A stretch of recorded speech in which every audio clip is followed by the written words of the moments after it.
Did you know that money can't buy happiness, but it can buy you a yacht big enough to pull up right alongside it? Welcome to our channel, where we often ponder life's biggest questions. Today, we're going to explore the compelling topic of how both the rich and the poor contribute to society. How do they give back? What are their unique ways of making a difference? And more importantly, how can their actions inspire us to do the same? Yes, we're about to embark on a journey through the world of the haves and the have-nots, showcasing the top 10 ways they give back to society. But before we set sail on this exciting journey, don't forget to hit that like button, subscribe to our channel, and share this video with your friends. Trust me, you won't want to miss what's coming up. Alright, fasten your seatbelts as we dive into the world of the haves and the have-nots. At number 10, we have charity galas. Nothing says rich like a fancy party with a hefty price tag. Now, when you think of the wealthy, you might imagine opulent mansions, luxury cars, and yes, those grand black tie events. But these glamorous gatherings are not just about champagne and caviar. No, they often serve a much more altruistic purpose: charity. The rich are known to host or attend these charity galas, where the entry ticket can cost more than most people's monthly rent. But here's the kicker: all that money goes to a good cause. These high-profile events are a way for the wealthy to give back, donating large sums to charities that support causes they believe in. From funding medical research to supporting arts and education, these galas can make a significant impact. So the next time you see a red carpet unfurl, remember, it's not just about the glitz and glamour. So next time you see a red carpet, know that it might just be a path to philanthropy. On the other side of the coin, at number 10, we have community service. It's the stage where the spotlight shines not on the glitz and glamour, but on hands dusted with effort and hearts filled with compassion. This is where individuals, despite their own financial limitations, still find ways to contribute to society. They volunteer their time, their energy, their skills, and their effort, asking for nothing in return but the satisfaction of making a difference. Whether it's serving food at a local shelter, cleaning up a neighborhood park, or mentoring a young person in need, these acts of service are priceless. They build stronger communities, foster empathy, and remind us all of the power of human connection. These individuals may not walk on red carpets or dine at fancy galas, but they're the true stars in our society, radiating kindness and generosity. Who needs a red carpet when you've got a heart of gold? Moving on to number 9, we have the rich creating foundations. Now, this is a biggie.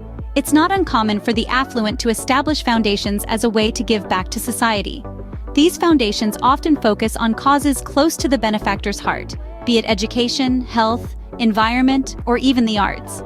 Imagine having so much wealth that you can set up an entire organization dedicated to making the world a better place. It's like having a superpower, isn't it? But instead of flying or lifting cars, you're battling societal issues and uplifting communities. These foundations can make substantial changes. They fund research, support underprivileged communities, and even influence policies. They're like silent superheroes working in the background to create a better world. So the next time you see a foundation's name, remember, a wealthy person might be behind it. They might be using their wealth not just to enrich themselves, but also to enrich the world around them. At number 9, for the less financially fortunate, we have grassroots movements. When resources are scarce, it's the spirit of unity and the power of the collective voice that drive change. Take grassroots movements, for instance. This is where individuals, often those with fewer resources, band together to instigate societal change. They may not have the wealth to fund large projects or initiatives, but their passion, dedication, and collective strength can make a significant difference. These movements are often born from a desire to address issues that directly affect their community. Whether it's environmental conservation, social justice, or local governance, these movements are a testament to the power of the people. And the beauty of grassroots movements? They're deeply personal and community-oriented, fostering a sense of camaraderie and mutual support. They're proof that you don't need deep pockets to make a deep impact. Who needs a foundation when you can start a movement? At number 8, we have the rich being patrons of the arts. Now, it's not just about owning extravagant art collections for these wealthy individuals. It's about nurturing the arts and culture of society, about keeping the creative spirit alive and thriving. You see, many successful artists and even cultural institutions, like museums and theaters, rely heavily on the financial support from these affluent patrons. They fund exhibitions, sponsor performances, and even commission artworks directly from artists. This isn't just a one-way street, though. The patrons, in return, get the satisfaction of contributing to the cultural wealth of the society and often receive recognition for their generosity. From Renaissance times, when the Medici family championed artists like Michelangelo, to modern-day patrons who continue to foster creativity and innovation, art patronage is a long-standing tradition among the rich. So, the next time you admire a piece of art, remember it might have been brought to you by a wealthy patron. For our less affluent counterparts at number 8, we have cultural preservation. You see, wealth isn't the sole determinant of value. Oftentimes, those with less economic means are the very custodians of rich and vibrant cultures. They work tirelessly, not just to preserve, but to share their traditions, their folklore, their art, their music, and their dance. They breathe life into the past, keeping it relevant and accessible in the present.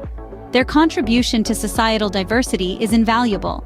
They create a colorful mosaic of cultural heritage that enriches our society in ways money can't buy. Their efforts in cultural preservation are a testament to the fact that you don't need to have deep pockets to make a deep impact. They are the living proof that culture, heritage, and identity are beyond the realm of monetary value. Who needs to buy art when you can preserve and create it?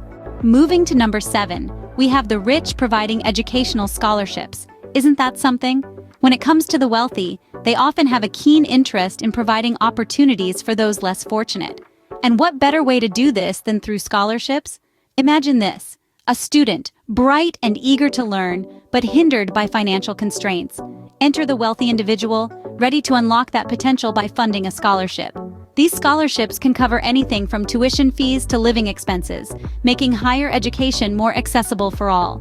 In fact, many of the world's wealthiest people have set up foundations dedicated to providing scholarships. These foundations help thousands, if not millions, of students each year, offering them the chance to pursue their dreams. So, the next time you see a scholarship, remember, a wealthy individual might be behind it. After all, it's through these acts of generosity that we can see the positive impact of wealth in our society. On the other side, at number 7, we have peer education. Peer education is an empowering social process where individuals, often with less means, share knowledge, skills, and experience to help each other. It's about learning from friends, neighbors, and community members. Imagine a mechanic teaching a youngster how to repair a bike, or a grandmother passing down traditional recipes to the next generations. It's about sharing skills that can help others lead better lives. It's about creating a cycle of learning, where every person is both a teacher and a student. This form of education might not come with a fancy certificate or a cap and gown ceremony, but its impact is undeniable. It can foster a sense of unity, build self-esteem, and promote a culture of lifelong learning. Peer education is more than just teaching. It's about building stronger communities. It's about empowering individuals to make a difference in their own lives and those of others. Who needs a scholarship when you can empower your community through education? At number 6, we have the rich making political donations. You see, when the wealthy put their money where their mouth is, it often lands in the coffers of political campaigns or causes. It's a fascinating game of influence and power, where the wealthy can help shape the political landscape according to their vision or interests. Some may argue it's a way of ensuring their voice is heard, while others may see it as an imbalance of power. But here's the thing. Political donations aren't just about the money. They're about the message, the agenda, the vision for the future. And often, these donations are aimed at causes that can create real, tangible change in society.